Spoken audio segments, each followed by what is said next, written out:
Hello నమస్తే.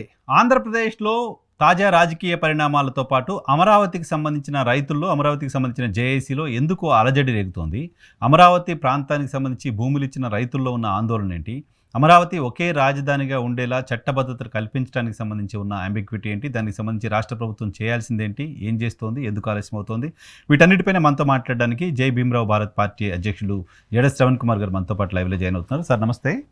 Very good afternoon. Yeah sir, చాలా రోజులు అవుతుంది మనం మాట్లాడి, చాలా ఇష్యూస్ ఉన్నాయి మాట్లాడాల్సినవి కూడా. ముందుగా మీరు గత 5 ఏళ్ళు కేసులేసి గత ప్రభుత్వం పైన రైతులతో కలిసి పోరాటం చేసి, దీక్షలు చేసి, ఉద్యమాలు చేసి, ఫ్రంట్ లైన్లో ఉండి పోరాటం చేసింది అమరావతికి సంబంధించిన ఇష్యూ. సో అమరావతికి సంబంధించిన రైతులు వాళ్ళు కోరుకున్న ప్రభుత్వం వచ్చిన తర్వాత కూడా ప్రెస్ కాన్ఫరెన్స్లు పెట్టి ఆందోళన వ్యక్తం చేసి ఉద్యమ కార్యాచరణ ఇస్తామనే ప్రకటన చేసేదాకా ఎందుకు వెళ్తుంది? అసలు ఏం జరుగుతుంది అమరావతిలో? సార్, ఇక్కడ మన ఇద్దరం మాట్లాడుకోకపోయినప్పటికీ కూడా ప్రతిరోజు మీ గురించి నా గురించి పాపం సోషల్ మీడియా మొత్తం దద్దరిల్లిపోతా ఉంది. ఏం ప్రాబ్లం లేదు, ఎందుకంటే ప్రజల కోసం మనం చేసే పోరాటం మనం మాట్లాడుకోకపోయినా సరే మన మాటలతోటి వెళ్ళిపోతా ఉంది. ప్రభుత్వ అవినీతిని ప్రశ్నించడంలో, ప్రభుత్వ దుర్మార్గాలను ప్రశ్నించడంలో ఇప్పటి వరకు మీరు నేను మాట్లాడితే అదేదో మా మీద బురద చల్లుతున్నారు, మా మీద మడ్ స్లీలింగ్ జరుగుతుంది అనేటువంటి అభిప్రాయాలు వ్యక్తం చేశారు. ఇప్పుడు నిన్న అంటే తాడికొండలో అమరావతి జేఏసీలో ఉన్నటువంటి రైతులందరూ కూడా తెలుగుదేశం పార్టీ ఐడియాలజీని, తెలుగుదేశం పార్టీ సిద్ధాంతాలని ఎంతో సీరియస్ గా వాళ్ళు వాళ్ళ సొంత పార్టీ లాగా భావించి గత ఎన్నికల్లో వాళ్ళకి క్యాంపెయిన్ చేసి గెలిపించుకున్నారు. ఇందులో డౌట్ లేదు. వాళ్ళు చేసిన ప్రతి పాదయాత్ర, వాళ్ళు ఇచ్చిన ప్రతి స్లోగను, వాళ్ళతో పాటు మేము కలిసి చేసినటువంటి ప్రతి ఉద్యమం కూడా తెలుగుదేశం పార్టీ వాళ్ళ ఖాతాలో వేసుకుంది. ఒక విధంగా మేమందరం కూడా తెలుగుదేశం పార్టీని అధికారంలోకి తీసుకురావటం. ఇప్పుడు ఈ రోజు ఈ సొల్లు కబుర్లు చెప్పే, సోది కబుర్లు చెప్పే ఈ సోషల్ మీడియాలో ఈ అధికార ప్రతినిధులుగా వచ్చి మాట్లాడే ఏ ఒక్కడో గత 5 సంవత్సరాల్లో చిరునామా కూడా లేదు. వాడి మొహం కూడా తెలియదు ఎవరికి. వైఎస్ జగన్మోహన్ రెడ్డి ముఖ్యమంత్రిగా ఉన్నప్పుడు వీళ్ళందరూ కూడా ఇప్పుడు మాట్లాడే అధికార ప్రతినిధులు మాట్లాడే వీళ్ళెవ్వరూ కూడా అసలు కనీసం ఆంధ్రప్రదేశ్ రాష్ట్రంలో ఉన్నారో లేరో కూడా తెలియని వెధవలు వీళ్ళంతా. ఈ రోజు వీళ్ళందరూ మీడియా ముందుకు వచ్చి తెలుగుదేశం పార్టీ అధికారంలో ఉంది కాబట్టి బట్టలు దించేసుకుంటున్నారు, పసుపు రంగు మీదేసేసుకొని. అసలు ఒరిజినల్ గా తెలుగుదేశం పార్టీని అధికారంలోకి తీసుకొచ్చింది తెలుగుదేశం పార్టీ. ఈ రోజు అధికారంలో ఉండటానికి కారణమైనటువంటి ఒక 4 అత్యంత ప్రధానమైనటువంటి వ్యక్తుల్లో అమరావతి రైతులు కూడా అమరావతి రైతులు చేసినటువంటి పోరాటం గత ప్రభుత్వం మీద, అమరావతి రైతులు చేసినటువంటి త్యాగం, అమరావతి రైతులు చేసినటువంటి న్యాయ పోరాటం, వాళ్ళు చేసే పోరాటాలకి మేమిచ్చినటువంటి ఊపిరి. నాకు తెలిసి నేను ఈ రోజు వరకు ఇప్పటి వరకు జైలు లెక్క పెట్టలే, కానీ బికాస్ అమరావతి ఉద్యమం కోసం నేను జైలుకి వెళ్ళి జైల్లో కూర్చొని పొద్దున్న నుంచి సాయంత్రం వరకు ఒక సిఐ ముందు కూర్చోవాల్సినటువంటి పరిస్థితి తీసుకొచ్చింది అమరావతి ఉద్యమం. సో అమరావతి ఉద్యమాన్ని అంత సీరియస్ గా నడిపించిన కారణం ఏంటి అంటే, ఈ దేశానికి సార్ ఎవ్వరు ఎన్ని రాజకీయాలైనా చెప్పండి, ఇప్పుడు నేను ఇక్కడ కూర్చొని లీగల్ ప్రొఫెషన్ చేస్తున్నా, మీరు అక్కడ కూర్చొని జర్నలిజం చేస్తున్నారు. హైదరాబాద్ లో కొన్ని లక్షల మంది వాళ్ళ పనులు చేసుకుంటున్నారు, విజయవాడలో కొన్ని కోట్ల మంది వాళ్ళ పనులు చేసుకుంటున్నారు. ఎవరు ఎన్ని పనులు చేసుకున్నా, ఎవరు ఎంత గొప్ప వాళ్ళైనా అల్టిమేట్ గా మనకు అన్నం పెట్టేది రైతు. అవును కదా. రైతు వ్యవసాయం చేయకపోతే, రైతు అనేవాడు బురదలో దిగి ఆ దేవుడు తర్వాత మనకు అన్నం పెట్టేది రైతు మాత్రమే అని నేను పర్సనల్ గా భావిస్తాను. ఎందుకంటే రైతు పట్ల నాకు అంత కన్సర్న్ ఉంది. గత ప్రభుత్వంలో నేను చూసింది రైతులు వాళ్ళు తెలుగుదేశమా వైఎస్ఆర్ కాంగ్రెస్ పార్టీ అని నేను చూడలా. రైతు అనేవాడు ప్రభుత్వానికి భూములు ఇచ్చినప్పుడు they should be protected, they should be given respect, they are deserve to be respect, they are deserve for respect. అందుకోసమని రైతుల కోసం మాకున్న సహకారం చేశాం. మా కన్సర్న్ అంతా ఏంటి అంటే రైతు బాగుపడాలి, భూమి ఇచ్చిన రైతు బాగుపడాలి, రైతు కంట కన్నీరు వడకూడదు అనేది నా కన్సర్న్. అందుకని గత 5 సంవత్సరాలు రైతుల కోసం నేను మాట్లాడినటువంటి మాటలు, వాళ్ళకి చేసినటువంటి పోరాటం దేశాల 125 దేశాలలో ఉన్న తెలుగు వాళ్ళు మా మాట కోసం ఎదురు చూసేవాళ్ళు. సో నేనేమంటానంటే గత ప్రభుత్వంలో రైతుల్ని సీరియస్ గా రిప్రజెంట్ చేసి ఉమ్, అసలు అమరావతి రైతుల వాళ్ళ కష్ట ఫలితంతోనే ఈ రోజు కూటమి ప్రభుత్వం అధికారంలోకి వచ్చిన సందర్భంలో ఉమ్. ఈ రోజు రైతులు పెడుతున్న కన్నీటికి ఎవరు సమాధానం చెప్తారనేది నా ప్రశ్న. ప్రభుత్వమే చెప్పాలి, ఎవరు చెప్తారు? సార్ ఉమ్, మీరు గమనించండి, ఉమ్, 2019 ఈ 3 రాజధానుల క్యాపిటల్ నిర్ణయం వచ్చిన దగ్గర నుంచి పవన్ కళ్యాణ్ అనేటువంటి వ్యక్తి ఒక్కనాడు కూడా రైతుల కోసం 1-2 సందర్భాల్లో తప్ప పోరాటం చేసిన చరిత్ర లేదు. 100%. జనసేన నాయకులు పోరాటం చేసిన చరిత్ర లేదు. ఉమ్, భారతీయ జనతా పార్టీ పోరాటం చేసిన చరిత్ర లేదు. ఉమ్, ఒకసారి ఇప్పుడున్న హెల్త్ మినిస్టర్ మాత్రం ఒకసారి నందిగామ సురేష్ అతని మీద అటాక్ చేసినప్పుడు అతను వచ్చాడు తప్ప ఉమ్, భారతీయ జనతా పార్టీ ఏ రోజులో కూడా. కానీ ఈ రోజు వాళ్ళు అధికారంలో ఉన్నారు. ఉమ్, అధికారంలో ఉన్ని కూడా ఉమ్, ఈ రోజు రైతులకి అన్యాయం చేస్తున్నారు అంటే 2019 నుంచి 2024 వరకు అన్యాయం చేసిన పార్టీలే ఈ రోజు మళ్ళీ రైతులకు అన్యాయం చేస్తారు. ఉమ్, ఉమ్, ఉమ్, ఉమ్, ఎక్కడికి వెళ్ళాలి రైతులు? ఎవరి దగ్గరికి వెళ్ళాలి రైతులు? ఉమ్. అరే నమ్ముకున్న నువ్వే మనం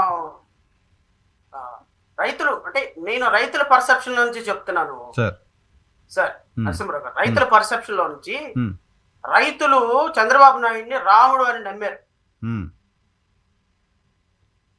పాపం రైతులు మీద ఆయన కాలేసి తొక్కుతుంటే ఎవరి పేరు అరవాలి వాళ్ళు? అంతే కదా, ఆయనే రామారామని అరవాల్సిందే. ఆయన రక్షిస్తారని కదా ఓట్లేసింది. ఇప్పుడు ఆయనే ఇబ్బంది పెడుతున్నారు అనేది. 5 సంవత్సరాలు ఆయన 3 రాజధానులు తీసేసి ఇప్పుడు వాళ్ళు ఇప్పుడు చంద్రబాబు నాయుడు రైతుల మీద కాలేసి తొక్కుతుంటే ఎవరి పేరు అరవాలి వాళ్ళు? ఇటు పక్కన జగన్మోహన్ రెడ్డి 3 రాజధానులు అంటాడు, అమరావతికి యాక్సెప్ట్ చేయడు. నువ్వు అమరావతి యాక్సెప్ట్ చేసావు, అధికారంలోకి వచ్చి అసలు రైతులు నిన్న ఒక రైతు మాట్లాడారు. సిఆర్డిఏలో రైట్ ఫ్రమ్ ఎంట్రన్స్ బంట్రోత్ దగ్గర నుంచి సిఆర్డిఏ కమిషనర్ వరకు ఇంచుకి సెంటుకి గజానికి లంచం అంటే ఇంకోటి, ఇది మీ ఫ్రెండ్ మా ఫ్రెండ్ కామన్ ఫ్రెండ్ ఉన్న వెంకటకృష్ణ డిబేట్ లో ఇది ఒక 40 మినిట్స్ దీని మీదే జరిగింది డిస్కషన్ రాత్రి. ఒక జేఏసీ చైర్మన్ రైతు నిన్న ఓపెన్ గా చేశారు సిఆర్డిఏ లంచాల మయం వెంకటకృష్ణ గారు. సిఆర్డిఏలో అడుగున గజానికి లంచం ఇచ్చినోడికి ఫ్లాట్ ఒకవైపు వస్తుంది, లంచం ఇవ్వనోడికి ఫ్లాట్ ఇక్కడ వైపు వస్తుంది, లంచం ఇవ్వకపోతే అసలు ఫ్లాటే ఉండదు. ఈ విధంగా గజానికి లంచాలతోటి మంచాలు ఎక్కుతున్నటువంటి సిఆర్డిఏ అధికారులను మేము ఏమనాలి, ఏం మాట్లాడాలి, మా పరిస్థితి ఏంటి అని చెప్పేసి ఆయన ఆక్రోశం వెళ్ళబిక్కుతుంటే ఏం మాట్లాడాలో అర్థం కాలేదు మన ఫ్రెండ్ కి. ఈ డిబేట్ నేను ఎక్స్టెండ్ చేస్తాను, రాష్ట్ర ప్రభుత్వం ఈ విధంగా అవినీతి చేస్తుందా, అన్యాయాలు చేస్తుందా అని చెప్పేసి మాట్లాడు. ఎందుకు నేను ఈ మాట చెప్పాల్సి వచ్చింది అంటే, మీ డిబేట్ లో ఇంకొక ప్రస్తావన ఎందుకు వచ్చిందంటే, తెలుగుదేశం అధికారిక మీడియాగా చలామణి అవుతున్నటువంటి మీడియాలోనే ఈ రోజు లంచాల అవతారం అనేది ఒక ప్రధానమైన డిస్కషన్ గా వస్తుంది అంటే, ఇంకా మీరు నేను చేసే ఎలిగేషన్స్ కి బేస్ లేకుండా ఎందుకు ఉంటది? సార్ కొంచెం మీరు కెమెరా ముందు రారా, ఆడియో కొంచెం. మీరు నేను చేసేటువంటి దానికి బేస్ లేకుండా ఎందుకు ఉంటుంది? కాదు సార్, ప్రభుత్వం అత్యంత ప్రతిష్టాత్మకంగా తీసుకుంది అమరావతి, సిఆర్డిఏ. అక్కడ ఈ స్థాయిలో అవినీతి బంట్రోత్ దగ్గర నుంచి పెద్ద అధికారుల వరకు లంచం తీసుకుంటే ప్రభుత్వానికి తెలియట్లేదా? ప్రభుత్వం ఏం చేస్తున్నట్టు? ప్రభుత్వానికి తెలిసింది కాబట్టి ఒకళ్ళు సార్ ఇదంతా ఎలా ఉంటదంటే, వీళ్ళందరూ కూడా మనం తెలుగులో ఒక సామెత ఉంది, ఓపెన్ సీక్రెట్ అని. They know pretty well, because నారాయణకి దీంట్లో భాగస్వామ్యం ఉండదు అనుకుంటారా? సిఆర్డిఏ కమిషనర్ దగ్గర నుంచి తీసుకునే దానికి నారాయణకి భాగస్వామ్యం ఉండదు అనుకుంటారా? నారా లోకేష్ కి భాగస్వామ్యం ఉండదు అనుకుంటారా?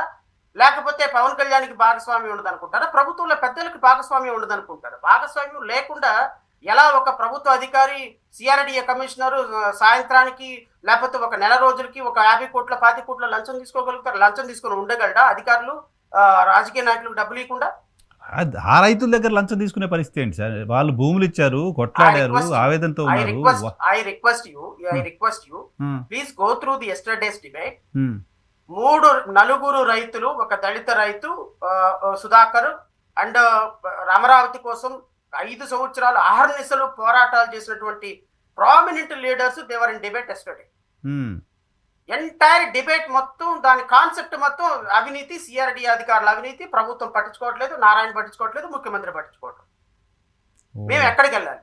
మళ్ళీ మేము పోరాటం స్టార్ట్ చేయాలి. ఇది అసలు కనీసం 3 నెలల నుంచి ఒక అపాయింట్మెంట్ దొరకని మంత్రి అపాయింట్మెంట్ దొరకని పరిస్థితి.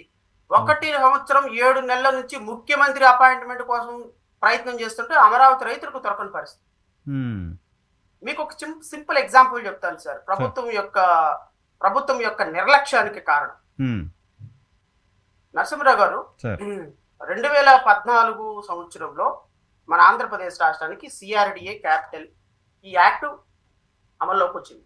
సిఆర్డి సో ఈ సిఆర్డిఏ క్యాపిటల్ రీజన్ ప్రకారం నోటిఫికేషన్ ఇచ్చి, ఈ నోటిఫికేషన్ లో Amaravati Andhra Pradesh capital regional development authority act declaration of AP capital region అంటే ఏపీ క్యాపిటల్ రీజన్ ని యాక్ట్ నెంబర్ 11 ఆఫ్ 2014 ద్వారా 30th డిసెంబర్ 2014 ఏర్పాటు చేసింది. అంటే అమరావతిని క్యాపిటల్ గా. సార్ 30th డిసెంబర్ 2014 అమరావతిని ఈ capital region development authority act 2014 ద్వారా ఏర్పాటు చేసిన తర్వాత అమరావతి క్యాపిటల్ గా సెంట్రల్ గవర్నమెంట్ రికగ్నైజ్ చేస్తూ ఏదైనా ఒక చట్టం పాస్ చేసిందా ఈ రోజు వరకు? 2025 వరకు కూడా క్వశ్చన్ మార్క్. ఎందుకు చేయలేదు అంటే there are certain legal complication. ఎందుకు అంటే 2014 నుంచి 2014లో ఆంధ్ర తెలంగాణ విడిపోయేటప్పుడు ఆంధ్రప్రదేశ్ కి హైదరాబాద్ కి కామన్ క్యాపిటల్ గా, తెలంగాణకి కామన్ క్యాపిటల్ గా హైదరాబాద్ పెట్టారు. అవును. ఈ కామన్ క్యాపిటల్ గా హైదరాబాద్ ని ఒక కేంద్ర ప్రభుత్వ చట్టం ద్వారా పెట్టారు. ఈ చట్టం ద్వారా 2014 నుంచి 2024 వరకు అంటే 10 సంవత్సరాల పాటు Hyderabad will be the common capital for the both Andhra Pradesh and Telangana. ఒకవేళ 10 సంవత్సరాల తరువాత Hyderabad will be a capital for the Telangana and succeeding state అంటే ఆంధ్రప్రదేశ్ వాళ్ళ క్యాపిటల్ వాళ్ళు ఎన్నుకోవచ్చు అనేది కేంద్ర ప్రభుత్వ పార్లమెంటు చట్టం. 2014లో హైదరాబాద్ విడిపోయి మనం వచ్చేసిన తర్వాత 2014లో క్యాపిటల్ రీజనల్ డెవలప్మెంట్ అథారిటీ అని ఆంధ్రప్రదేశ్ రాష్ట్రానికి ఒక రాజధాని ఏర్పాటు చేసుకున్న తర్వాత చంద్రబాబు నాయుడు చేసిన మొట్టమొదటి తప్పు ఏంటి అంటే, అయా కేంద్ర ప్రభుత్వ చట్టం ప్రకారం 2 రాష్ట్రాలకి హైదరాబాద్ కామన్ క్యాపిటల్ గా పెట్టారు, బట్ మా బతుకు మేము ఏదో బతుకుతాము, మా క్యాపిటల్ మాకేదో ఇచ్చేసేయండి, అమరావతిని మేము క్యాపిటల్ గా చేసుకున్నాము, కాబట్టి కేంద్ర ప్రభుత్వ చట్టాన్ని సవరణ చేసి మాకు హైదరాబాద్ మాకు క్యాపిటల్ గా అవుతూ అమరావతిని క్యాపిటల్ గా డిక్లేర్ చేసి ఒక నోటిఫికేషన్ ఇవ్వండి, కేంద్రంలో ఒక సవరణ చట్టం ప్రవేశపెట్టండి అని భారతీయ జనతా పార్టీ ద్వారా అడిగి అమరావతిని క్యాపిటల్ గా ఫిక్స్ చేసుకోవాల్సిన పరిస్థితి 2014లోనే ఉంది. సో అప్పుడే చేయలా. అప్పుడు చేస్తుంటే జగన్మోహన్ రెడ్డి ఇంకో ఆలోచన చేసే అవసరం కూడా ఉండేది కాదు, అవకాశం కూడా ఉండేది. There you are. ఆ రోజే కనుక కేంద్ర ప్రభుత్వ చట్టాన్ని మాకు వద్దులేండి, ఇంకా మేము హైదరాబాద్ మా బాధ ఏదో మేము పడతాము, మేము హైదరాబాద్ నుంచి వచ్చేసాము, మాకు అమరావతి క్యాపిటల్ గా చేసుకున్నాము, ఇది క్యాపిటల్ రీజనల్ డెవలప్మెంట్ అథారిటీ ద్వారా మేము ఒక చట్టాన్ని తయారు చేసుకున్నాం, మాకు క్యాపిటల్ గా అయిపోతుంది అమరావతి, మా అమరావతిని క్యాపిటల్ గా డిక్లేర్ చేయండి అని అన్నట్టయితే జగన్మోహన్ రెడ్డి వచ్చిన తర్వాత 3 క్యాపిటల్స్ అనేటువంటి ఇష్యూని వెంచర్ చేసేవాడు కాదు. పాసిబిలిటీ ఉండేది కదా అసలు. ఎందుకు? బికాస్ ఆంధ్రప్రదేశ్ రాష్ట్రానికి తెలంగాణ రాష్ట్రానికి హైదరాబాద్ ని క్యాపిటల్ గా అనౌన్స్ చేసింది కేంద్ర ప్రభుత్వం ఒక చట్టం ద్వారా. ఇప్పుడు హైదరాబాద్ క్యాపిటల్ గా పోవాలన్నా అమరావతి క్యాపిటల్ కావాలన్నా ఈ 2 రాష్ట్రాలకి మళ్ళీ కేంద్ర ప్రభుత్వ చట్ట సవరణ ద్వారానే అవ్వాలి క్యాపిటల్ గా. ఓకే. ఎందుకంటే ఇప్పటి వరకు ఏ రాష్ట్రాలకి కూడా క్యాపిటల్స్ ని నిర్ణయించుకునే అధికారం ఎవరిది అనేది చట్టంలో లేదు. It is and dry area. పేర్లు మార్చుకోవాలంటే ఆర్టికల్ 3 ప్రకారం కేంద్ర ప్రభుత్వం మార్చాలి తప్ప రాజధానిని మార్చుకోవడానికి రాజ్యాంగంలో ఎక్కడ ప్లేస్ లేదు. సో మొట్టమొదటిసారి ఇప్పుడు ఉత్తరాఖండ్, జార్ఖండ్, ఛత్తీస్గఢ్ వీటిని మార్చుకునేటప్పుడు కూడా ఈ ప్రాబ్లం రాలా, క్యాపిటల్ ప్రాబ్లం రాలా. బట్ ఆంధ్రప్రదేశ్ రాష్ట్రానికి క్యాపిటల్ ప్రాబ్లం వచ్చినప్పుడు చంద్రబాబు నాయుడు గవర్నమెంట్ 2014లో కనుక లీగల్ గా దాన్ని ఫిక్స్ చేసి ఉన్నట్టయితే ఈరోజు ప్రాబ్లం ఉండేది కాదు. ఆయన ఆ ఏరియాని డ్రై ఏరియాగా వదిలేయటం వల్ల ప్రాబ్లం వచ్చింది అనేది నేను మొదటి నుంచి ఎలిగేషన్ చేస్తూనే ఉన్నాను. అమరావతి రైతులని ఈ రోజు సరే ఓకే 2019 వరకు ఆ పని చేయలే లీగల్ గా. నెంబర్ 2, 2014లో తీసుకున్నటువంటి 2014లో land pooling system LPS land pooling scheme ద్వారా వాళ్ళు రూల్స్ తయారు చేశారు నరసింహరావు గారు. ఈ ల్యాండ్ పూలింగ్ స్కీమ్ ద్వారా తయారు చేసినటువంటి రూల్స్ లో ఇదిగో Andhra Pradesh capital city land pooling scheme formulation of implementation of rules 2015. Sir ఈ రూల్స్ ద్వారా నరసింహరావు గారు విత్ ఇన్ ఈ రూల్స్ ద్వారా తీసుకున్నటువంటి ల్యాండ్స్ కి Sure. Reconstituted flats with in time span లోపు ఇవ్వాలి ఈ రూల్స్ ద్వారా. ఓకే. ఈ రూల్స్ ద్వారా తీసుకున్నటువంటి దీనికి విత్ ఇన్ టైం స్పాన్ లోపు ఇవ్వాలి. 24 months ఒకళ్ళకి, 34 months ఒకళ్ళకి, అండ్ 48 months ఒకళ్ళకి పెట్టినారు. ఈ రూల్స్ ద్వారా రీకాన్స్టిట్యూటెడ్ ఫ్లాట్స్ ఇవ్వాలి అని భూములు తీసుకున్న రైతులకి. ఈవెన్ వాళ్ళ చట్టంలో ఉన్నటువంటి రూల్స్ ద్వారా కూడా అమరావతి రైతుల దగ్గర తీసుకున్నటువంటి భూములకి రీకాన్స్టిట్యూటెడ్ ఫ్లాట్స్ టైం ఫ్రేమ్ లో ఇవ్వటంలో ఈవెన్ ఈ రోజు వరకు కూడా గవర్నమెంట్ ఫెయిల్ అవుతాను. ఇదే ప్రభుత్వం తెచ్చిన చట్టాన్ని ఇదే ప్రభుత్వం వైలేట్ చేస్తుంది, అమలు చేయలేకపోతుంది. 2015లో పాస్ చేసినటువంటి ఈ ల్యాండ్ పూలింగ్ రూల్స్ ద్వారా తీసుకున్నటువంటి భూములకి విత్ ఇన్ 24 months లో వాళ్ళు రీకాన్స్టిట్యూటెడ్ ఫ్లాట్స్ ఇవ్వాలి వీళ్ళ చట్టం ప్రకారం. అంటే అప్పుడు అర్థం ఏంటి, 2015లో తయారు చేసిన చట్టం 2017 లోపు రీకాన్స్టిట్యూటెడ్ ఫ్లాట్స్ ఇవ్వాలి వాళ్ళకి ఇచ్చుండాలి. కానీ government did not do so. ఒకటి, అమరావతిని క్యాపిటల్ గా ఫిక్స్ అయ్యలేదు లీగల్ గా, రీకాన్స్టిట్యూటెడ్ ఫ్లాట్స్ ఇవ్వలేదు. సో కేవలం ఒక మాయా ప్రపంచాన్ని సృష్టించి ఒక రాజమౌళి యొక్క గ్రాఫిక్స్ సృష్టించి అమరావతి అద్భుతంగా డెవలప్ చేసేస్తాము, సింగపూర్ చేసేస్తాము, అమెరికా చేసేస్తాము అని ఒక అద్భుతమైనటువంటి ఒక ఒక ఒక ఇమాజినరీ ఫీల్డ్ లోకి తీసుకొని వెళ్ళిపోయి ప్రజల్ని అలా వదిలేశారు. Okay okay. పాప రైతుకి ఈ విషయాలు ఏం తెలియవు. ఏది లీగల్ గా ఫిక్స్ కాకపోతే ఏమవుతుంది, లేకపోతే రేపు రీకాన్స్టిట్యూటెడ్ ఫ్లాట్స్ ఇవ్వకపోతే ఏమవుతుంది, మనం అడిగితే గబక్కని ఫీల్ అవుతారేమో, అడిగితే మనల్ని ఇబ్బంది పెడతారేమో, ఈ విధంగా ఉంటారు రైతులు. సో గత గవర్నమెంట్ లో జరిగినటువంటి అమరావతి రైతులకు జరిగిన అన్యాయాన్ని సరే ఆ సందర్భంలో నేను ఫైట్ చేయడానికి అవకాశం లేదు. ఎందుకంటే కొత్తగా వస్తున్న రాష్ట్రం, నిధులు రావాలి, డెవలప్మెంట్ జరుగుతుంది. చంద్రబాబు నాయుడు గారు తనకున్న స్థాయిలో he's trying his level best to renovate the state or to rebuild the state. Financial లోటు ఉంది, ఇవన్నీ కూడా ఆయన కొంత ఇబ్బందికరమైన పరిస్థితి ఉంది కాబట్టి he's trying his level best to rebuild the state అనేటువంటి ఇంప్రెషన్ లో నేను ఉన్నాను. నాకు తెలిసి ఆంధ్రప్రదేశ్ లో ఉన్న ప్రతి ఒక్కళ్ళు కూడా ఉన్నారు. 5 కోట్ల మంది ప్రజలు కూడా అదే ఇంప్రెషన్ లో ఉన్నారు.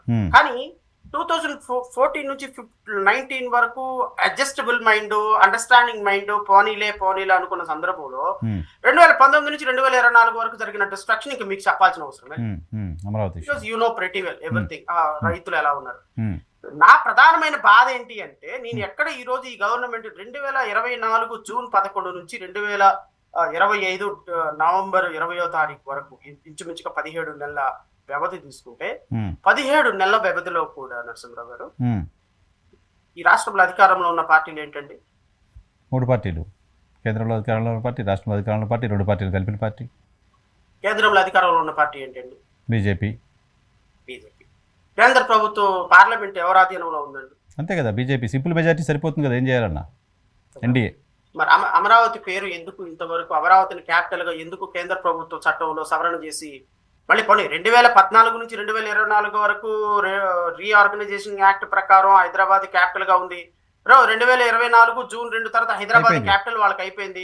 సో ఆంధ్రప్రదేశ్ కి క్యాపిటల్ గా అమరావతికి మనకి హర్డిల్స్ లేవు. ఇప్పుడు ఈవెన్ చట్ట సవరణ కూడా అవసరం లేదు, రికగ్నైజేషనే కావాలి. ఇప్పుడు మన అమరావతిని రికగ్నైజ్ చేస్తూ, అమరావతి క్యాపిటల్ గా రికగ్నైజ్ చేస్తూ ఆంధ్రప్రదేశ్ రాష్ట్ర అసెంబ్లీ మళ్ళీ తీర్మానం చేసి ఎందుకు కేంద్ర ప్రభుత్వానికి పంపించడం లేదు? మాకు అర్థం కావట్లేదు సార్. ఎందుకు, ఏంటి ప్రాబ్లం? రాష్ట్ర ప్రభుత్వానికి ఉన్న ప్రాబ్లం ఏంటి? సమస్య ఏంటి అంటే నాకున్న అండర్స్టాండింగ్ అంటే అంటే వీళ్ళ మధ్య జరుగుతున్నటువంటి డిస్కషన్, రాజకీయ వర్గాల్లో జరుగుతున్నటువంటి డిస్కషన్, చాలా టాప్ లెవెల్లో మధ్యలో జరుగుతున్నటువంటి డిస్కషన్ ఏంటి అంటే, ఈ 2024 నుంచి 2020 బహుశా జమిలీ ఎన్నికలు రావచ్చు, లేకపోతే ఇంకో ఎన్నికలు రావచ్చు, లేకపోతే ఒకవేళ 2029కి ఎలక్షన్లు జరిగినప్పటికీ కూడా వీళ్ళ ఇంప్రెషన్స్ ఏంటి అంటే, అమరావతిని ఈ రోజు గనక లీగల్ గా ఫిక్స్ చేస్తే రేపొద్దున జగన్మోహన్ రెడ్డి వస్తే మళ్ళీ 3 రాజధానులు చేస్తాడు అనే స్లోగన్ ఇవ్వటానికి అమరావతి రైతుల దగ్గరికి, రాష్ట్ర ప్రజల దగ్గరికి వెళ్ళటానికి డోర్స్ క్లోజ్ అయిపోతాయి. Oh my god. Political motto, political motto ఇది నారా లోకేష్, అయితే చంద్రబాబు నాయుడు, పవన్ కళ్యాణ్ ముగ్గురు అధ్యక్షతను జరుగుతున్నటువంటి అమరావతి రైతుల గొంతులు కోసేటువంటి కార్యక్రమం. దుర్మార్గం కదా. రాజకీయాలకు వాడుకుంటారా ఉద్యమాన్ని, సెంటిమెంట్ని, రాష్ట్రాన్ని at the cost of state. Even రైతుల సమస్యలు పక్కన పెట్టండి. మొన్న చంద్రబాబు నాయుడు చెప్తున్నాడు రైతులతో ముచ్చట వేసినప్పుడు, నేను ఏదో ఒక రకంగా మోడీని రిక్వెస్ట్ చేస్తాను. రిక్వెస్ట్ చేయాల్సిన అవసరం ఏంటి సార్? ఇది రైట్ కదా. మనకేమన్నా ఒక 10,000 కోట్లు ఫండ్ అడుగుతున్నామా సార్? లేకపోతే 1000 కోట్లు ఏమన్నా ఫండ్ అడుగుతున్నామా? అరే మన ఆంధ్రప్రదేశ్ రాష్ట్రానికి అమరావతిని రాజధానిగా చేసుకున్నామా, దానికి ముద్రేసి పంపించాయా అంటున్నావు. పంపించరు వీళ్ళు ఎందుకు పంపించరు అంటే, ఈ రోజు కనుక అమరావతి కనుక ఫిక్స్ అయితే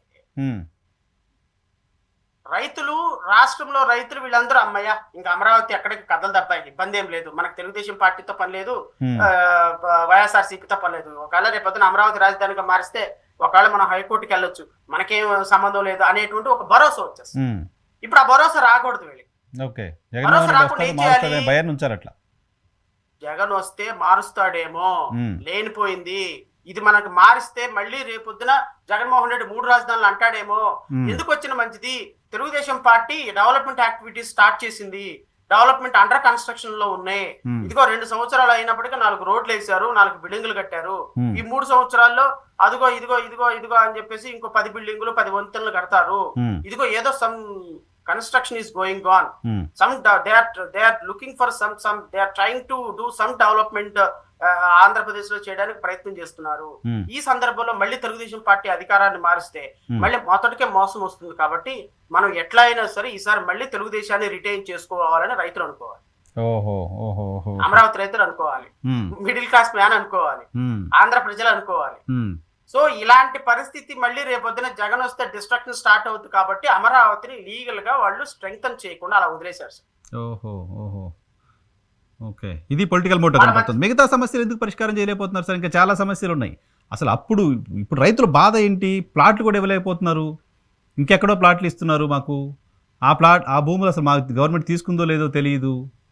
ప్లాట్ రాళ్ళు బాతారు, ఆ రాళ్ళని పోయినాయి, ఎక్కడున్నాయో తెలియదు, ఎప్పుడు డెవలప్మెంట్ జరుగుతుందో తెలియదు. చాలా ఆవేదన రైతుల్లో వ్యక్తమవుతుంది సార్. సినిమాలు చూస్తారా మీరు? అప్పుడప్పుడు ఖచ్చితంగా తెలుసుగా మీకు. ఎవ్రీ వీకెండ్ సినిమా చూస్తా మస్ట్గా. లేటర్ సినిమాకి వెళ్ళారా? వెళ్ళా. గొల్లపూడి మారుతిరావు అను రాణా మధ్యలో ఒక డిస్కషన్ జరుగుతుంది, విన్నారా? రాష్ట్ర ప్రజల కోసం మళ్ళీ ఇంకోసారి చెప్తా. పేదవాడు పాప కష్టపడి బిర్యానీ బిర్యానీ తెచ్చుకుంటే ఆ బిర్యానీ లాక్కోవాలి. ఆశగా పాప ఆకలితో అటు ఇటు చూస్తే ఏదో మరి కష్టపడి సరే బిర్యానీ అయిపోయింది కానీ భోజనం తెచ్చుకుంటే అది కూడా లాక్కోవాలి. అది కూడా లాక్కొని రైస్ ఫ్రీ అనాలి. రైస్ ఫ్రీ అని అడిగితే ఆ గంజి తాగటానికైనా ఆశపడతారు. అంటే నీ చెప్పడంలో సీక్వెన్స్ మిస్ అయింది కనుక లాజిక్ అయితే అమరావతి ప్రజలు కావచ్చు, లేకపోతే అమరావతిలో రైతులు కావచ్చు, వీళ్ళు రీకాన్స్టిట్యూటెడ్ ఫ్లాట్స్ కోసం నమో రామచంద్ర అని ఆకాశం వైపు ఎదురు చూసినట్టుగా చంద్రబాబు నాయుడు గవర్నమెంట్ వైపు ఎదురు చూడడం. మళ్ళీ ఇంకొకటి, ఈ రీకాన్స్టిట్యూటెడ్ ఫ్లాట్స్ కూడా వీళ్ళు తెలివిగా ఏం చేస్తారంటే, ఇప్పుడు వాళ్ళలో కొంత రివోల్ట్ స్టార్ట్ అయింది కాబట్టి వాళ్ళని ఇప్పుడు ఏం చేస్తారంటే ఒక 10% 20% రీకాన్స్టిట్యూటెడ్ ఫ్లాట్ ఇస్తున్నట్టుగా నటిస్తారు. అక్కడ ఇక్కడ ఇక్కడ ఇక్కడ ఇక్కడ బౌండరీస్ వేయటం, అది చేయటం, ఇది చేయటం చేస్తారు. అంటే రీకాన్స్టిట్యూటెడ్ ఫ్లాట్స్ కూడా సార్ మీ ఇష్టం వచ్చినట్టు అదిగో నీ ఫ్లాట్ అదిగో ఇదిగో నీ ఫ్లాట్ ఇదిగో చూపించడానికి లేదు సార్. రీకాన్స్టిట్యూటెడ్ ఫ్లాట్స్ కూడా పూర్తి డెవలప్ చేసి రాష్ట్ర ప్రభుత్వం ఇవ్వాలి. అదే కదా ప్రామిస్ చేసింది. రోడ్లు ఇవ్వాలి, లైటింగ్ ఇవ్వాలి, వాళ్ళకి స్ట్రీట్ లైట్స్ ఇవ్వాలి, వాళ్ళకి బేస్ ఇవ్వాలి, దారి ఇవ్వాలి, ఈస్మెంటరీ రైట్లు ఇవి లేకుండా వాళ్ళు ఏం చేసుకోలేరు దాన్ని. అంతే కదా. సో రీకాన్స్టిట్యూటెడ్ ఫ్లాట్స్ అమ్ముకునే అవకాశం ఉన్న సందర్భంలో ఈ రోజు రైతులకి ఈ రోజు రివోల్ట్ అయింది కాబట్టి ఈ రోజు ఇది పెద్ద ఇష్యూ అవుతుందేమోనని చెప్పి వీళ్ళకి అటు ఇటు ఇటు అటుగా కొన్ని రీకాన్స్టిట్యూటెడ్ ఫ్లాట్స్ ఇచ్చినట్టుగా నడుస్తారు. బట్ మీరు గుర్తుపెట్టుకోండి, 2028 ఎలక్షన్ ఎజెండాలో అమరావతి రైతుల అంశం ప్రధానమైనది కాబోతుంది. కూటమి వైపు నుంచి కూడా మీకు ప్లాట్లు ఇస్తాం, సమస్య పరిష్కారం చేస్తాం, అప్పుడు కూడా చెప్తారేమో. అమరావతి డెవలప్ కావాలి అంటే మళ్ళీ చంద్రన్న రావాలి. అమరావతి ఒకే క్యాపిటల్ గా నిలబడాలి అంటే మళ్ళీ చంద్రన్న రావాలి. రైతు కన్నీరు లేకుండా ఉండాలంటే మళ్ళీ చంద్రన్న రావాలి. మళ్ళీ ఈ దుర్మార్గుడు పరిపాలన అంతమొందాలి అంటే మళ్ళీ చంద్రన్న రావాలి. సో ఈ విధమైనటువంటి స్లోగన్స్ తోటి అమరావతి రైతుల్ని రైట్ ఫ్రమ్ 2014 నుంచి 2000 14 నుంచి మోసం చేసుకుంటూ ఈ రోజు ఉమ్, వచ్చినటువంటి మోసం ఈ రోజు రైతులకి కూలంకుషంగా అర్థమైంది, ఓకే. స్పష్టంగా అర్థమైంది. ఏమని? ఉమ్, 17 సంవత్సరాలు 17 నెలల్లో కనీసం రైతులతో కలవని ముఖ్యమంత్రి ఏం ముఖ్యమంత్రి అండి? ఎందుకోసం వచ్చావు నువ్వు? అంతకుముందు అసలు రోజు పోయారు ఉంటుంది కదా, ఎక్కడ? అంతకుముందు రోజు పోయారు ప్రతి మీటింగ్ లో ఉంటుంది అమరావతిలో. నువ్వు నీ ప్రభుత్వం ఏర్పడింది అమరావతి యొక్క బిడ్డల యొక్క రక్త మాంసాల మీద. ఈ రోజు నీ ప్రభుత్వం ఏర్పాటు కావడానికి కారణం అమరావతిలో మహిళలు, రైతులు, బిడ్డలు, ఆడ మహిళలు. సార్ నాకు తెలిసి నిజంగా నేను చాలా సీరియస్ గా చెప్తున్నాను నరసింహరావు గారు, సార్ అసలు ఒక 1700 రోజులు ఇళ్లలో పొయ్యి వెలగలేదు సార్ ఆడవాళ్ళకైతే. పొయ్యి దగ్గర ఆడవాళ్ళు లేరు, మగాళ్ళు అంటుండారు సార్, మగవాళ్ళు అంటుండారు. నిజంగా నిజాయితీగా చెప్తున్నా, ఏ కమ్యూనిటీ అనేది నాకు సంబంధం లేదు. రైతు అనేవాడు ఒకే ఒక కమ్యూనిటీ సార్, నాకు అన్నం పెట్టే రైతు. వాళ్ళ కమ్మ, రెడ్డ, ఇంకోళ్ళ నేను మాట్లాడు. ప్రతి రోజు నేను ఎన్ని బాధలున్నా, ఎన్ని కష్టాలున్నా, ఎన్ని కోర్టులో కేసులున్నా సాయంత్రానికి అమరావతి రైతుల కోసం మాట్లాడేవాడు. 1700 రోజులు మహిళల యొక్క కష్టంతో ఏర్పడిన ప్రభుత్వం ఇది. వాళ్ళని పిలిచి నువ్వు గౌరవించుకోకపోతే ఇంక దేనికోసం నువ్వు ఉంది? అదే కదా. సిఆర్డిఏ కమిషనర్ రైతులు వెళ్తే నవ్వుతాడంట, అవహేళనగా చూస్తున్నాడంట. అవహేళనగా ఎవరికి ఇచ్చారు భూములు, ఎవరిని అడుగుతున్నారా, వెళ్ళి అడగని పోండి అంటాడట. 3 నెలల క్రితం కలిసిన మినిస్టర్ ఈ రోజు వరకు దిక్కు దేవనం లేదట. నారా లోకేష్ అసలు మాట్లాడు, చంద్రబాబు నాయుడు అసలు మాట్లాడు, సృజనా చౌదరి అసలు మాట్లాడు. వీళ్ళందరూ ఈ అమరావతిని అడ్డం పెట్టుకుని అధికారంలోకి వచ్చిన దుర్మార్గులు వీళ్ళంతా. ఆడపిల్లకి కంట కన్నీరు ఒలికితే నేను వస్తానన్నాడు పవన్ కళ్యాణ్. అమరావతి రైతుల గురించి ఎందుకు మాట్లాడు? అదే కదా, ప్రభుత్వంలో లేవా? సో కాబట్టి ఇవన్నీ బోటకాలు నరసింహరావు గారు. రాష్ట్ర ప్రభుత్వం అమరావతి అమరావతిని ఫిక్స్ చేయకపోతే, అమరావతిని లీగల్ గా ఫిక్స్ అయిపోతే, అమరావతి రైతుల రీకాన్స్టిట్యూటెడ్ ఫ్లాట్స్ ఇవ్వకపోతే, అమరావతి రైతులకు ఇస్తానన్నటువంటి అంశాలు చేస్తానన్నటువంటివి ప్రతి ఒక్కటి నిర్వర్తించకపోతే ఈ రాష్ట్ర ప్రభుత్వం గొప్ప కూలిపోవడం కాదు. సో ఏంటి సార్, అమరావతి రైతుల్లో మీకు రెగ్యులర్గా టచ్లో ఉండే వాళ్ళు ఉంటారు, మీరు మాట్లాడుతూ ఉంటారు, ఆ ప్రాంతానికి వెళ్తుంటారు, వాళ్ళ పట్ల కన్సర్న్ చూపిస్తుంటారు. వాళ్ళు మళ్ళీ సమస్యల పరిష్కారం కోసం ఆందోళన చేయాల్సిందేనా, మళ్ళీ రోడ్డు ఎక్కాల్సిందేనా, మళ్ళీ టెంట్లు వేసుకోవాల్సిందేనా, మళ్ళీ ఇంట్లో పొయ్యిలు వెళ్ళకుండా రోడ్డు ఎక్కాల్సిందేనా? 2024 నుంచి అమరావతి రైతులు ఎవరు నాతో మాట్లాడరు, వాళ్ళు నాతో మాట్లాడరు, నాతో కన్సల్ట్ అవ్వరు, నన్ను ఒక ఎనిమి లాగా చూడటం స్టార్ట్ చేశారు. మీకు కన్సర్న్ ఉంది కదా, సబ్జెక్ట్ పట్ల, సమస్యల పట్ల. I have a concern. Still I have a concern. And I will continue the concern. I have a concern. నేను అమరావతి రైతుల పట్ల కేసులు వేస్తాను, అమరావతి రైతుల కోసం ఫైట్ చేస్తాను. బికాస్ నాకు సంబంధించినంత వరకు రైతు సార్, మీరు నమ్ముతారో లేదో, 34,000 ఎకరాల్లో 28,000 ఎకరాలు ఇచ్చింది 1 ఎకరం, అర ఎకరం, 2 ఎకరాలు ఎస్సీ, ఎస్టీ, పీసీ, మైనార్టీ రైతులు సార్, చిన్న రైతులు, సన్నకారు రైతులు. వాళ్ళ పరిస్థితి ఏంటి? ఒక పిల్ల పెళ్లి చేసుకోవాలి అంటే భూమి ఉంది, అమ్ముకోవడానికి లేదు, బ్యాంకులో పెడితే లోన్ ఇవ్వడు, బ్యాంకులో లోన్. ఒక పిల్లోడు చదివించుకోవాలంటే డబ్బు లేవు సార్. మొన్న అమరావతిలో ఒక రైతు, ఒక లేడీ, ఒక ఆవిడ చనిపోవటానికి హైకోర్టులో పిటిషన్ వేసింది కదా. Pathetic situation there. ఈ రోజు కన్నీళ్లతోటి కడుపు నింపుకొని బతుకుతున్నారు సార్ అమరావతి రైతులు. ఈ ప్రభుత్వానికి పట్టటంలా, ఈ ప్రభుత్వానికి అసలు ఏ విధంగానూ పట్టటంలా. రైతు భూమి అక్కడ నిరుపయోగంగా పడుంది, అది పంట పండించుకోవడానికి పనికి రావటం లేదు, అది ప్రభుత్వం కమర్షియల్ గా వాడుకోవటం లేదు, వీళ్ళు అమ్ముకోవటానికి పనికి రావట్లేదు. గత 10 సంవత్సరాలకు పైబడి ఒక భూమి, కన్న బిడ్డల్లాంటి భూములు ఆ మోడు వారిపోయి ఉంటుంటే ఎలా సార్? 3 పంటలు పండే భూములు వీడు పెట్టారు. మనం కనీసం కడుపుకి అన్నం తింటున్నాము, సాయంత్రానికి వెళ్ళి పడుకుని అన్నం తినేటప్పుడు అమరావతి రైతులు గుర్తురారా? రావాలి కదా సార్, రావాలి కదా. వాళ్ళ కష్టంతో ఈ రోజు నువ్వు ముఖ్యమంత్రి అయ్యావు, నీ కొడుకు మంత్రి అయ్యాడు, నీ కొడుకు 1000 కోట్లు సంపాదించడానికి కారణం అమరావతి రైతులు ఇచ్చినటువంటి పోరాటం, చేసినటువంటి పోరాటం. నీ పవన్ కళ్యాణ్ హెలికాప్టర్లు తిరగడానికి కారణం ఆ రైతులు, మేము చేసినటువంటి పోరాటం. ఏం చేశారా మీరు? నారా లోకేష్ గాని, చంద్రబాబు నాయుడు గాని ఏ రోజున ఒక అమరావతి రైతుల కోసం ఒక యాత్ర చేశారా? భువనేశ్వర్ గారు వచ్చారు, గాజులు ఇచ్చారు, ఉద్యమానికి డబ్బులు ఇచ్చారు. సరే, ఆమె స్పందించారు. 1700 రోజులు నిరంతర ఉద్యమాన్ని మానిటర్ చేసి ఉద్యమంలో పాల్గొన్నది మాలాంటి వాళ్ళం. నేనేమంటానంటే సిపిఐ సార్, మీరు రామకృష్ణ గారు కావచ్చు, సిపిఐ, సిపిఎం వాళ్ళు ఇచ్చినటువంటి మద్దతు తక్కువ అనుకుంటే ఎట్లా సార్? కాంగ్రెస్ పార్టీ, అవును, కాంగ్రెస్ పార్టీలో చాలా మంది పెద్దలు వచ్చి చేశారు, ఉద్యమాలు చేశారు. ఈ ఉద్యమాలు ఈ రోజు మీరేదో అధికారంలోకి వచ్చేసారు, పవన్ కళ్యాణ్కి ఏదో 4 ఓట్లు ఉన్నాయి కాబట్టి పవన్ కళ్యాణ్ పక్కన కూర్చోబెట్టుకుని ఆ పవన్ కళ్యాణ్ తోటి లేకపోతే ఆ భారతీయ జనతా పార్టీ 0.5% ఉన్న భారతీయ జనతా పార్టీ ఓట్లు కేంద్రంలో అధికారం ఉందని పక్కన కూర్చోబెట్టుకుని మీరు అధికారం అనిపిస్తున్నారు. రేపొద్దున గుర్తుపెట్టుకోండి, మీ అధికారం ఊడిన తర్వాత కనీసం పిలిచి ఒక గ్లాసు మంచినీళ్ళు ఇచ్చే దిక్కు కూడా ఉండదు ఆంధ్రప్రదేశ్ రాష్ట్రంలో. బట్ రైతును అన్యాయం చేస్తే, రైతు కష్టం మీద మీరు బతికి ఈ రోజు రైతులు మీరు రోడ్డు మీద పడేస్తే how unfortunate it is. Correct correct correct. So ఏంటి సార్ ఈ సమస్య ఇంక తెగదా? రైతులు ఆందోళన చేయాల్సిందేనా, రోడ్డు ఎక్కాల్సిందేనా? సార్ నేను అనుకోవటం ఈ 35,000 ఎకరాలు తీసుకున్నటువంటి 28,000 మంది రైతులు ఎవరైతే ఉన్నారో వీళ్ళకి యుద్ధ ప్రాతిపాదికన రీకాన్స్టిట్యూటెడ్ ఫ్లాట్స్ విత్ డెవలప్మెంట్ తోటి వాళ్ళకి sanitation, road facility, lighting facility తోటి ఇవ్వాలి. ఇది ఫస్ట్ డిమాండ్. ఈ డిమాండ్ వాళ్ళు నిర్వర్తించుకోకపోతే రాబోయే కాలంలో అదిగో ఇదిగో అని చెప్పేసి వీళ్ళక ప్రయారిటీ ఇష్యూస్ ఇవి కావు. నాకు ఉన్న ప్రాథమికమైనటువంటి సమాచారం 2028లో ఇక మిళ్ళి మేము రాము అనేటువంటి ఒక ప్రాథమికమైన సమాచారం వాళ్ళ దగ్గర ఉంది. ఎందుకంటే వాళ్ళు గ్రౌండ్స్ రూట్ లెవెల్లో వాళ్ళు సర్వే చేయించుకున్నప్పుడు ఇంచుమించుగా 100 మంది ఎమ్మెల్యేలు ఇప్పటికిప్పుడు ఎలక్షన్ పెడితే ఓడిపోతారు. 21 మంది ఎమ్మెల్యేలు ఎక్సెప్ట్ పవన్ కళ్యాణ్ తప్ప 20 మంది ఎమ్మెల్యేలు ఓడిపోతారు వాళ్ళ దగ్గర ఉన్న సర్వే రిపోర్ట్ ప్రకారం.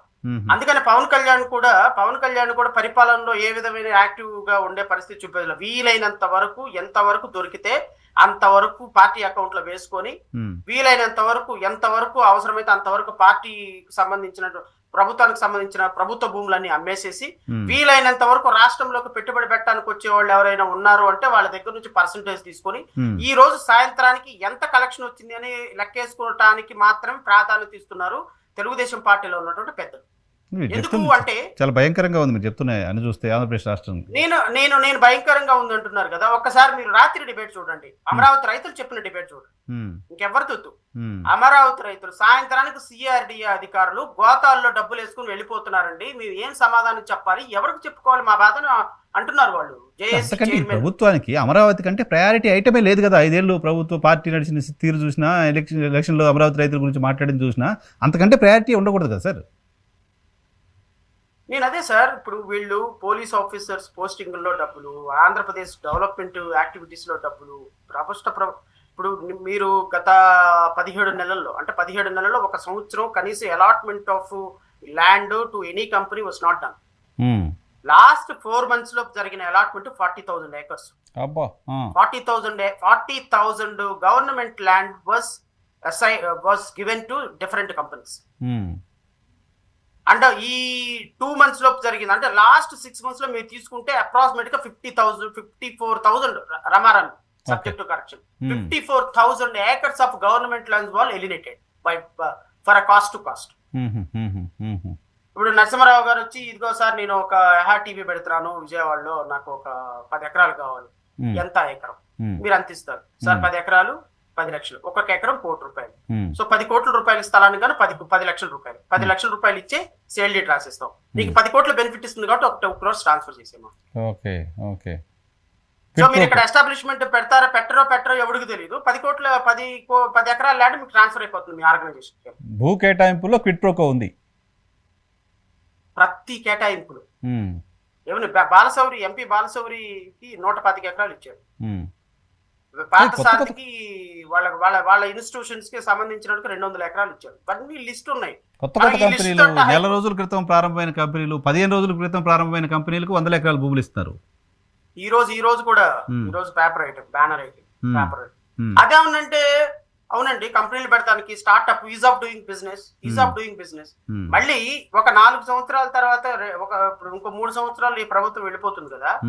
ఈ భూ కేటాయింపులకు సంబంధించి ఎవరైనా కంపెనీలు పెట్టారంటే 0, ఎవరు కంపెనీలు పెట్టాం, భూ మాత్రం ఎత్తుకొని వెళ్ళిపోతారు. అంటే లాబింగ్ నీకు తెలిసి ఉంటే గవర్నమెంట్ ఆఫీసర్లతోటి లాబింగ్ నీకు తెలుసుంటే, లాబింగ్ లో హైయెస్ట్ ఎవరైనా టాప్ లెవెల్లో నారా లోకేష్ లాంటి, ఇప్పుడు నారా లోకేష్ వీళ్ళందరూ ఏజెంట్లు ఆడ తిరుగుతూ ఉంటారు తెలుగుదేశం ఆఫీస్ బయట 100 మంది.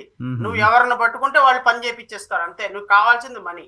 సో వాళ్ళు వీలైనంత వరకు మనీని ఎంత వరకు అయితే సెక్యూర్ చేసుకొని 2029లో ఈ రాష్ట్రంలోకి మళ్ళీ అధికారంలోకి రామలేమో అని ప్రాథమికమైన అంచనా వచ్చారు వాళ్ళు. అందుకోసమనే అమరావతి రైతుల సమస్యల్ని సీరియస్ గా అడ్రస్ చేయబడడానికి ఇది ఒక కారణం. ఓకే ఓకే ఓకే సో మిగతా ఇప్పుడు ఇష్యూ అమరావతి రైతుల ముందున్న ప్రధాన అంశం ఏంటి అంటే, నరసింహరావు గారు వాళ్ళకి రావాల్సినటువంటి హక్కుల కోసం వాళ్ళు మళ్ళీ రోడ్డు ఎక్కాల్సిందే. రోడ్డు ఎక్కాల్సిందే ఆల్రెడీ చెప్తున్నారు వాళ్ళు, మేము రోడ్డు ఎక్కుతాం బయటకు వస్తాం మాట్లాడుతాం చెప్తూనే ఉన్నారు కదా ఆల్రెడీ. రోడ్డు ఎక్కుతారు కానీ ఈ రోడ్డు ఎక్కే వాళ్ళని వీలైనంత ఎక్కువగా మేనేజ్ చేస్తారు. అతి త్వరలో మేనేజ్ చేస్తారా? ఆల్రెడీ స్టార్ట్ అయింది. ఎవరు మా నారాయణ నిన్న 48 hours వాళ్ళతో కూర్చొని సంప్రదింపులు జరిపారు. నాయకుల్ని మేనేజ్ చేస్తే చాలు, మిగతా ప్రజలకి రోడ్డు ఎక్కే పరిస్థితి ఉండదు. 28,000 మంది రైతుల్లో ఏ రైతు ఎవరైనా లీడ్ చేస్తే వెళ్తాడు తప్ప రైతులు స్వచ్ఛందంగా రోడ్డు ఎక్కలేరు కదా. సో నాకు తెలిసినంత వరకు ఈ ఉద్యమంలో నేను నాయకులను కూడా కోరేది ఏంటి అంటే, మీరు మీ స్వార్థాల కోసం చూసుకోకుండా నిజమైనటువంటి ఈ రీకాన్స్టిట్యూటెడ్ ఫ్లాట్స్ లాస్ట్ మ్యాన్ వరకు వచ్చేంత వరకు మీరు ఫైట్ చేయాలి కదా. We are with you. ప్రభుత్వాలు మోసం చేసి ఉద్యమ నాయకులు మోసం చేసి ఉద్యమ నాయకులు మోసం చేసి ఇంకెవరు న్యాయం చేసేది రైతులకి? లాస్ట్ జేఏసీ రైతులు ఏమైపోయారండి? అదే కదా, వాళ్ళకేమో క్యాబినెట్ ర్యాంక్ పదవి వచ్చింది. ఎవరు కనిపెట్టాలి? ఒక ఆయన ఎమ్మెల్యే అయిపోయారు, ఒక ఆయన క్యాబినెట్ ర్యాంక్ వచ్చింది, ఇంకొకరికి ఏదో కమిషన్లు వచ్చినాయి. ఎవరు ఆ ఎమ్మెల్యే వాడి పంత ఏ రోజు ఆ తలగుడ్డ కట్టుకోవటం తప్ప ఏ రోజు ఉద్యమంలో ఉన్న పాపనే బోలా చివరి ఎక్కడో ఉండేవాడు. ఆయన ఏదో పేరు మా టీవీలో మాట్లాడే వచ్చేసింది కాబట్టి ఉద్యమాల్లోకి వచ్చిన పాపం ఏం లేదు ఆయనకి, ఉద్యమాలు చేసిన చరిత్ర ఏం లేదు. అది హైదరాబాద్ లో స్టూడియోలో కూర్చోవటం తప్ప అమరావతిలో ఏ రోజు తిరిగిన పాపాలు కూడా ఆయనది కాదు. ఇక్కడ ఉన్న ఎవరు శివారెడ్డి గారు ఒక ఆయన ఉన్నాడు, ఇంకొకళ్ళు చాలా మంది ఉన్నారు. ఇప్పుడు ఒక రాయపాటి శైలజ ఆమె ఉమెన్ కమిషన్ అయిపోయింది. ఎవరైతే కొద్దిగా లైమ్ లైట్ లో కనిపించారో వాళ్ళందరూ కూడా పదవులు వచ్చేసింది. మరి వాళ్ళందరూ ఎందుకు మాట్లాడలేదు ఈ రోజున? పచ్చగొడ్డలు తెల్లగొడ్డలు కట్టుకున్న వాళ్ళంతా ఏమైపోయినారు? క్యాబినెట్ ర్యాంక్ హోదా పదవులు. అమరావతి ఉద్యమాన్ని లీడ్ చేసిన వాళ్ళు ఈ రోజు పదవులు తీసుకుని సైలెంట్ అయిపోయారు, ప్రభుత్వానికి దాసోహం అయిపోయినారు. ఇప్పుడు రైతులను రోడ్డు మీద వదిలేశారు. ఇప్పుడు కొత్త తరం నాయకులు మొదలయ్యారు. వీళ్ళు కూడా రేపొద్దున ఒక 4 రోజులు ఉద్యమం చేసిన తర్వాత ప్రభుత్వం వాళ్ళని మేనేజ్ చేస్తే నిజమైన రైతుల పరిస్థితి ఏంటి? రైతులు నేనంటాను, ఇప్పుడు నేను వీళ్ళనేమో తప్పు పట్టడంలో కొత్తగా నాయకత్వంలోకి వచ్చిన వాళ్ళు, నేను వీళ్ళని మీరైనా సరే ఇదిగో పాత నాయకులాగా శివారెడ్డి అట్లాంటి వాళ్ళు లేకుండా ప్రభుత్వంలో పదవులు తీసుకుని ఒక ఆయన వస్తాడు, ఆయన పేరు ఎవరు, మన పచ్చ తల ఎప్పుడు చూడు బ్లూ కండవాను పచ్చ కండవా ఉంటుంది, ఆయన పెద్ద పెద్దగా అరుస్తూ ఉంటాడు, బీపీ వచ్చి కోటయ్య అనుకుంటా. ఈయన ఏదో సామాజిక చైర్మన్ అయినట్టున్నాడు. ఈయన అసలు అమరావతి రైతుల కోసం ఆయన బహుశా 1,00,000 సార్లు అయినా గొంతు హార్ట్ అటాక్ వచ్చి పోతాడేమో అనిపిస్తుంది. ఇది మన మీడియాలో వేర్ ఈజ్ హీ? మాట్లాడాలి వాళ్ళంతా కూడా, నిజానికి వాళ్ళంతా కూడా మాట్లాడాలి వీళ్ళంతా. ఎందుకంటే మీరు వచ్చిందే ఉద్యమం నుంచి. రాజకీయ పొలిటికల్ పార్టీగా we are still stood behind the farmers. We are still taking forward the issue. Where you are people, ఉద్యమాన్ని తీసుకొని వచ్చినాడు, ఒకడు ఎమ్మెల్యే అయిపోయినాడు, ఇంకోటి సామాజిక చైర్మన్ అయిపోయినాడు, ఇంకొక రాష్ట్రానికి ఇంకొక చైర్మన్ అయిపోయింది ఉమెన్ కమిషన్ కి. మీరంతా అమరావతి రైతులను ముంచి ఉద్యమాలు చేస్తున్నారు, అమరావతి రైతుల ముంచి ఉద్యోగాలు చేసుకున్నారు, అమరావతి రైతుల నుంచి డబ్బులు సంపాదించుకుంటున్నారు, అమరావతి రైతుల నుంచి ఈ రోజు అమరావతి రైతులను రోడ్డు మీద వదిలేసి మీ యొక్క పబ్బాలు మీ యొక్క ఆస్తులు సంపాదించుకుంటున్నారు. బట్ నిజమైనటువంటి రైతు ఇప్పుడు అక్కడ ఏడుస్తున్నాడు. ఎవరా రైతుకి? రాష్ట్ర ప్రభుత్వం పట్టించుకోవట్లా, నారా లోకేష్ పట్టించుకోవటంలా, పవన్ కళ్యాణ్ పట్టించుకోవట్లా, నారాయణ పట్టించుకోవటంలా, పనిచేసినటువంటి మోసినటువంటి నాయకులందరేమో వాళ్ళని రోడ్డు మీద వదిలేశారు. ఇప్పుడు కొత్తగా వచ్చే నాయకులు ఎంతవరకు వీళ్ళని తీసుకెళ్తారో తెలియదు. ఇప్పుడు అమరావతి రైతులకు రావాల్సినటువంటి హక్కులు 2014 నుంచి పెండింగ్ లో ఉంటే మాట్లాడేవాడెవడు, పోరాడేవాడెవడు, రైతుల పరిస్థితి ఏంటి అని అడిగే ప్రశ్నకి ఆన్సర్ దొరకాలి. డెఫినెట్ గా దొరకాలి. శ్రవణ్ గారితో స్పెషల్ రియాలిటీ చెక్ చూస్తూనే ఉండండి.